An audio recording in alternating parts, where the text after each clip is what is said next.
Hello जी, अस्सलाम वालेकुम। क्या हाल चाल दोस्तों। तो फाइनली भाई प्राइस कट सीजन भी स्टार्ट हो गया है। अब प्राइस कट क्या होता है कि रिटेल प्राइस वहीं पर रहती है, ऑफलाइन या ऑनलाइन मार्केट में आपको डिस्काउंट ज्यादा देखने को मिल रहा होता है। और एक होता है प्राइस ड्रॉप के ब्रांड ने ही प्राइस कम कर दी है। तो फाइनली कैमन 30 की अगर आप बात करते हो तो रिटेल प्राइस वहीं पर 63,000 है, लेकिन आज प्राइस कट के साथ 54-55,000 का ऑनलाइन और ऑफलाइन मार्केट में मिल रहा है। तो 15 दिन यूजेज वाला रिव्यू होगा विद द प्रोज और कॉन्स, ये फोन कहां स्टैंड करता है, अपडेट्स भी आ चुकी हैं और कुछ कैमरा टेस्ट भी करेंगे इसको कुछ फोन्स के साथ। और साथ के साथ हम लोगों ने स्ट्रेस टेस्ट भी किया है, जहां पर हमने इस पर बैटरी का ड्रेनिंग टेस्ट और इसका जो टेम्परेचर मेजर है वो सभी कुछ मैंने जो है ना कवर किया है।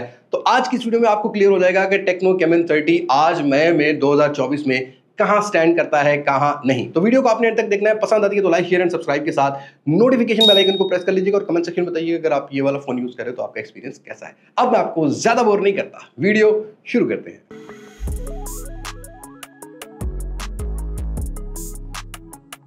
रिव्यू स्टार्ट करते हैं सबसे पहले फॉर्म फैक्टर और एक इंप्रूवमेंट के हिसाब से। अब देखो, लेना ना लेना आपकी अपनी मर्जी है। दिस वीडियो डजंट मीन कि भी मैं आपको बहुत ज्यादा इंप्रेस कर रहा हूं कि आप इसमें इन्वेस्ट करो। अगर आपका फोन अच्छा चल रहा है, आपको कोई जरूरत नहीं है चेंज करने की, तो you don't have to change any phone right now, जो सिचुएशन मार्केट की चल रही है। बट अगर इस फोन की बात करते हैं, फॉर्म फैक्टर काफी ज्यादा चेंज किया है और ग्लास बिल्ड क्वालिटी अब आपको सभी वेरिएंट्स में 30 सीरीज में मिल रही है, जैसा कि प्रो है या अगर प्रीमियर की बात करते हो, सिंपल की बात करते हो।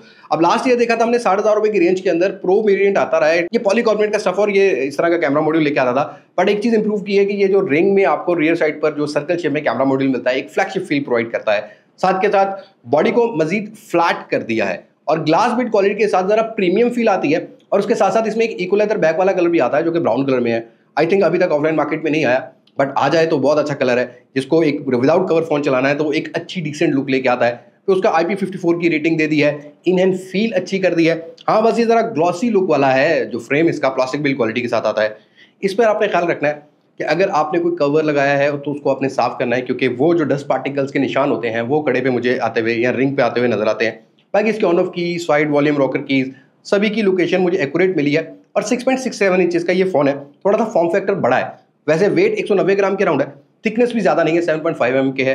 तो लाइट वेट फोन फील हुआ है और फॉर्म फैक्टर भी मुझे अच्छा देखने को मिला है। लेकिन अगला पॉइंट बहुत इंपॉर्टेंट है, खासकर उन लोगों के लिए जो कि पिछले 1.5 साल से बड़े ज्यादा डिसार्ट थे इस पैसों में। IPS पैनल, बहुत सारे बड़े ब्रांड्स, और रिसेंटली अगर आप देखोगे ना तो 50,000 रुपए में एक चीज का तो स्टैंडर्ड सेट हो गया है, वो है 1080p resolution, full HD+ resolution, साथ के साथ एमोलेड पैनल, साथ के साथ 120 हर्ट्ज का रिफ्रेश रेट।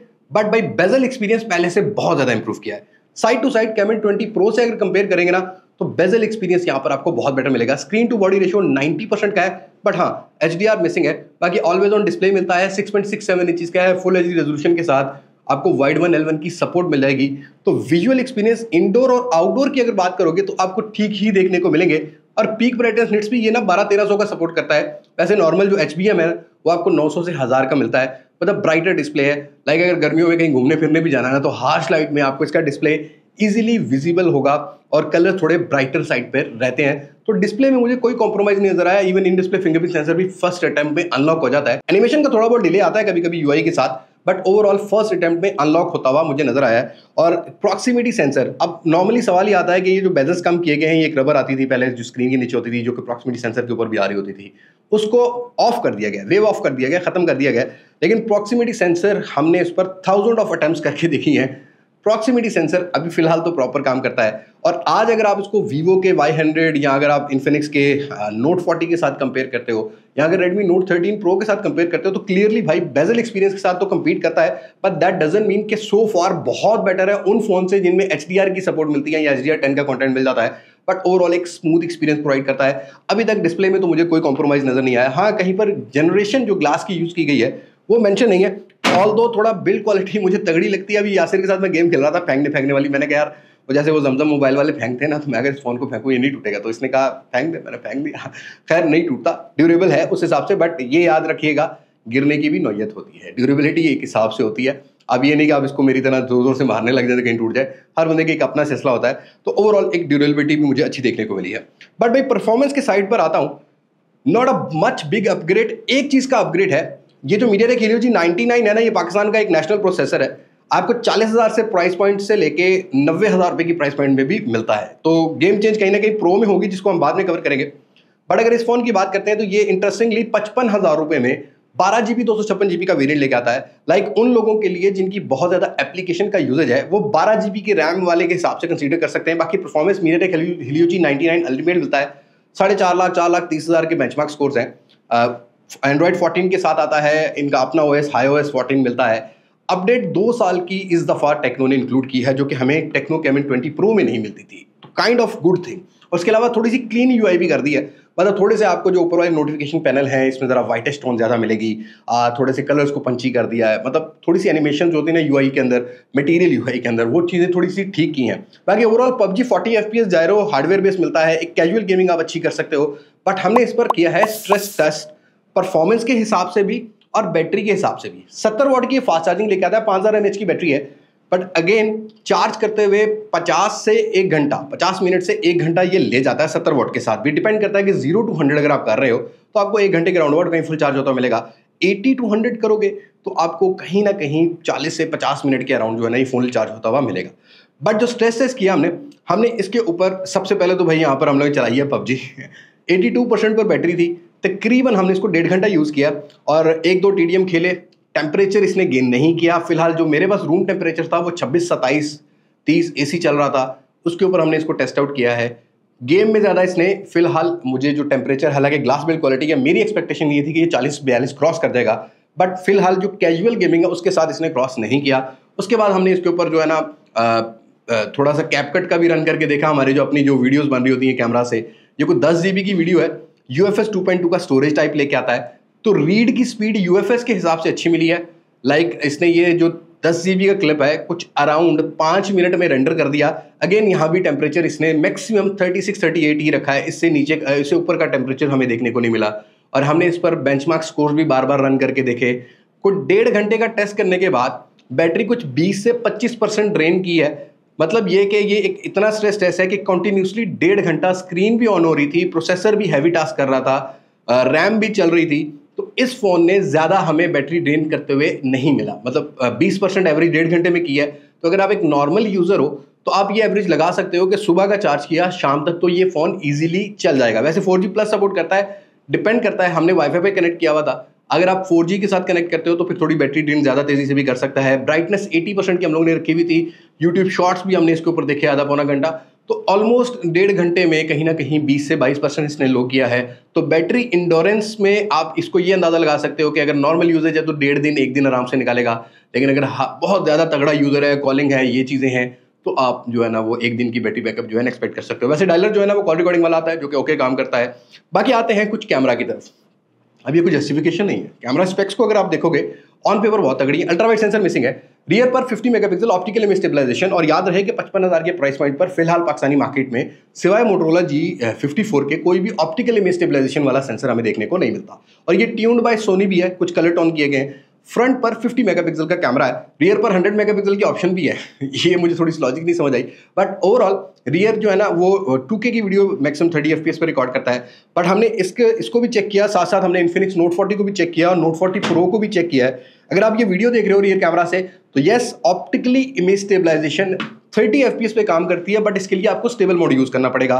तो काइंड ऑफ सॉफ्टवेयर और हार्डवेयर मिक्सर करके ऑप्टिकल इमेज स्टेबलाइजेशन वीडियोस के हिसाब से जो है ना वो यहाँ पर डाली गई है। थोड़ा सा जूम करने के बाद, वैसे ये 2x वीडियो में सपोर्ट करता है, जो डिजिटल जूम होता है डायरेक्टली एक क्लिक पर होता है, और बाकी जो इन्फिनिक्स के फोन है वो 3x करते हैं, इसको आपको थोड़ा सा मैनुअली 3x करना पड़ेगा। 3x जूम करने के बाद भी अगर आप डिटेल रखोगे ना 1080p 30 FPS पे सेम सिनेरियो में ये वीडियोस बनी हुई है। डिटेल मुझे टेक्नो कैमन 30 की अच्छी देखने को मिली है। अब रिसेंटली मैंने एक पोस्ट भी डाली थी इंस्टाग्राम पर, ब्लाइंड कैमरा टेस्ट, तो वहाँ पर जो B वाला फ़ोन है वो टेक्नो कैमन 30 है। आप उसके कमेंट सेक्शन में जाके देख सकते हो कि लोगों की प्रेफरेंस क्या है। उसमें मैंने अपनी चॉइस कोई नहीं बताई, लोगों ने ही चूज़ किया, तो ज़्यादातर लोगों का जो वोट है ना वो B की तरफ गया है, इसकी मैं आगे चल के बात करता हूँ। बट वहीं पर अगर फ्रंट कैमरा की बात करोगे, यहाँ मुझे लगता है कि वीडियोज़ को थोड़ा सा इंप्रूव करने की जरूरत है। और क्रॉप सेंसर है, इन्फिनिक्स नोट 40 प्रो में थोड़ा वाइडर एंगल है और एक्सपोजर थोड़ा सा यहाँ पर फ्लिकर करता है। बट ऑल ओवर अगर अपने डे लाइट में कुछ वीडियोस वगैरह बनानी है तो यस थोड़ा तगड़ा है। इस तरीके से रियर कैमरा की जो 60 FPS है वो स्टेबल है अगर मैं इन दो फोन के साथ कंपेयर करता हूँ। अगेन जूम करने के बाद भी डिटेल अच्छी है, बट स्टिल आई थिंक यहाँ अपडेट पे इंप्रूवमेंट की ज़रूरत है। और इसमें रिसेंटली भी एक अपडेट भी आई है, इस अपडेट के बाद इंटरेस्टिंगली ये फ़ोन कुछ AI फीचर्स भी लेके आता है। मतलब आपको कोई AI टूल की ज़रूरत नहीं है इस फ़ोन के, आपको बहुत सारे AI फ़ोन ऑप्शन मिलाते हैं, मतलब इनमें से 2 मुझे अच्छे लगे हैं। कि जैसा कि बड़े बड़े फोन्स आते हैं ना, फ्लैगशिप फोन, जिसमें आप कोई ऑब्जेक्ट रिमूव कर सकते हो, इसकी पिक्चर्स भी कर सकते हो, लेकिन इंटरेस्टिंगली इस दफ़ा AIGC आपको AI वाले ना जनरेटेड इमेज मिल जाते हैं। और याद रखिएगा, बैक कैमरा में ये बेटर काम करता है, इसमें और मजीद अपडेट की जरूरत है। बट बैक कैमरा में 2x के साथ अगर आप किसी पर्सन का चेहरे का फोटो ले रहे हो तो ये खुद से 4 से 5 इमेज आपको क्रिएट करके देता है, जिसके अंदर आजकल जो ट्रेंड चल रहा है ना, खासकर जो यंग जनरेशन है वो इस तरह की फोटोज अपलोड करने जाती है, तो आपको इस तरह से रिजल्ट देखने को मिल जाएगा। बट मेरी बीएड को पता नहीं फोन्स क्यों नहीं ज़्यादा रिकॉर्ड जो है रिकग्नाइज करते। 1-2 अटैम्प्ट मेरी ऐसी गई थी, बट नॉर्मली जो है ना ये क्लीन शेप को ज़्यादा अच्छा जो है ना वो फोकस में रख लेता है, इस चीज़ पर काम करने की जरूरत है। बट दाढ़ी वाले में ठीक रहा है। तो यहाँ पर आपको फोटोज फ्रंट और बैक में ये AIGC जो मिलता है, ये आपको एक AI जनरेटेड जो है ना फोटोज देखने को मिल जाती हैं।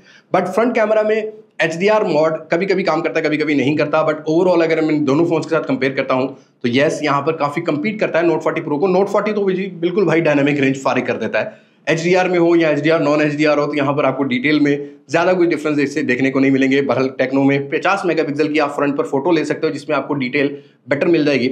अगर रियर कैमरा की बात करते हैं, क्लोजअप शॉट्स में कलर रिप्रोडक्शन अच्छी है, बैलेंस है, चीज़ें ठीक देखने को मिली हैं, फोकस अच्छा है, कलर रिप्रोड्यूस अच्छा करता है, सेचुरेशन बैलेंस अच्छा कर लेता है, डेप्थ ऑफ फील्ड अच्छी है।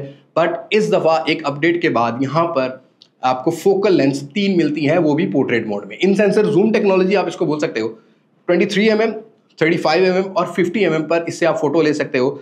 इन्फिनिक्स के फोन्स में जो मैंने कंपेयर किए हैं इसके साथ, उनके अंदर मैक्सिमम आपको 3x का ऑप्शन मिलता है, मतलब आपको 35 mm का ऑप्शन मिलता है, 50 mm का फिलहाल उनमें ऑप्शन नहीं, आगे उनमें भी अपडेट आ जाए तो कोई अलग बात है।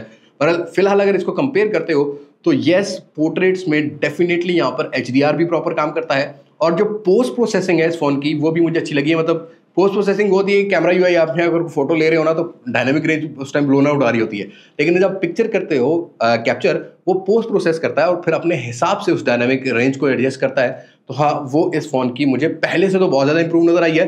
बट हाँ, अगर मैं 2 फोन्स के साथ कंपेयर करता हूँ जो कि इस प्राइस सेगमेंट से कम भी है और ऊपर भी है, तो ये फ़ोन उनको बहुत तगड़ा कंपटीशन देता है। इवन इसकी कई जगह ना फोटोज़ मुझे अच्छी मिली हैं। और जो 50 mm वाला ऑप्शन है, ये एक फ़ोटो में से थोड़ा सा क्रॉप करता है, वहाँ भी डिटेल पोर्ट्रेट के हिसाब से आपको इस फ़ोन की ज़्यादा बेटर देखने को मिलेगी। तो कंक्लूड करते हैं, कैमरा को डे लाइट या अगर बहुत ज़्यादा लाइट्स हैं आपके पास, एक अच्छी लाइट अवेलेबल है, तो येस, ये फ़ोन मिड रेंज सेगमेंट में एक अच्छा कंपटीशन क्रिएट करता है। बाकी डिटेल में अगर किसी फ़ोन से कंपेयर करना चाहते हो तो हाँ, आप कमेंट सेक्शन में अपनी राय को ज़रूर शेयर कर सकते हो। बाकी कुछ चीज़ों को देख लेते हैं। देखो भाई, 55,000 के प्राइस पॉइंट पर 4G VoLTE वाईफाई कॉलिंग जैसी सपोर्ट भी इस फोन में मिलती है। लाइक अगर आप एक ऐसे एरिया में रहते हो जहाँ पर सिग्नल जो है ना स्ट्रगल करते हैं, तो हमने जायज़ की सिम पर यूज़ किया है। वाईफाई कॉलिंग भी इसकी प्रॉपर काम करती हुई नजर आई है। प्रॉक्सिमिटी सेंसर अच्छा है, hardware based gyro, always on display 10 second का मिल जाता है। तो ये सारी चीज़ें इस फ़ोन को मिलती हैं। आज से 6-8 महीने पहले जाते हैं ना तो 60,000 रुपये में IPS पैनल मिल रहे थे। तो आज के टाइम में ये फ़ोन Vivo Y100 से बेटर आपको जो कैमरा परफॉर्मेंस प्रोवाइड करेगा। इवन 12 GB रैम मिलती है। Redmi Note 13 से भी आपको जो है ना वो बेटर परफॉर्मेंस लाइक G80 जो 685 है ना स्नैपड्रैगन का, उससे तो बेटर ही है मुझे लगा ये वाला हार्डवेयर। हालांकि CPU में वो बेटर होगा, बट GPU में ये फ़ोन जो है ना वो ज़्यादा बेटर काम करता है। उसके अलावा UI अपडेट्स मिल जाती हैं, तो kind of a good thing. But मेरा एक ओपिनियन है प्राइस को लेके, ब्रांड्स के लिए सजेशन है, देखो जब लॉन्च करते हो तभी रिटेल प्राइस थोड़ी सी एग्रेसिव रख लो। ऑफलाइन मार्केट या ऑनलाइन मार्केट में प्रॉफिट थोड़ा कम कर लो। जो ये डीलर्स है, जो सेलर्स हैं, इन्होंने पैसे कम ही कमाने होते हैं। जैसा कि अभी आपने 63,000 में लॉन्च किया फ़ोन, जो है ना 54 से 55,000 रुपये बिक रहा है। कमा क्या रहे हैं ये लोग? उससे ज़्यादा 53,500 का होगा, 500 रुपये कमाना इन्होंने। तो इनकी नेचर को भी आप लोग समझो। जो यूज़र एंड है, एंड यूज़र जिसने परचेज करना है, उसको जब प्राइस रिटेल अच्छी मिल रही होगी ना, तो उसका इंटरेस्ट ज़्यादा डेवलप हो रहा होगा और ये चीज़ें थोड़ी बेटर हो रही होंगी और आपको सेल्स जल्दी जनरेट होने को मिलेंगी। ये जो बाद में प्राइस ड्रॉप करना है, ये आपके ब्रांड के इंप्रेशन को ख़राब करता है। तो right now this is my opinion about Tecno Camon 30. If you are searching a phone under 55K और around 55K, this is one of those choice box pack में जो कि आपको एक अच्छी परफॉर्मेंस प्रोवाइड करेगा डब्बा पैक के हिसाब से। सो आप इस फ़ोन के बारे में क्या राय रखते हैं? Do let me know in comment section, और अगर आप यूज़ कर रहे हो अपना एक्सपीरियंस भी जरूर शेयर कर दीजिएगा। बस आज की वीडियो में इतनी ही। मुलाकात होगी नई वीडियो में किसी नई अनबॉक्सिंग, किसी नए रिव्यू, किसी नए कंपैरिजन के साथ। तब तक मुझे दे इजाजत। मैं हूं लिबात मास्क से, पाकिस्तान, अल्लाह हाफ़िज़।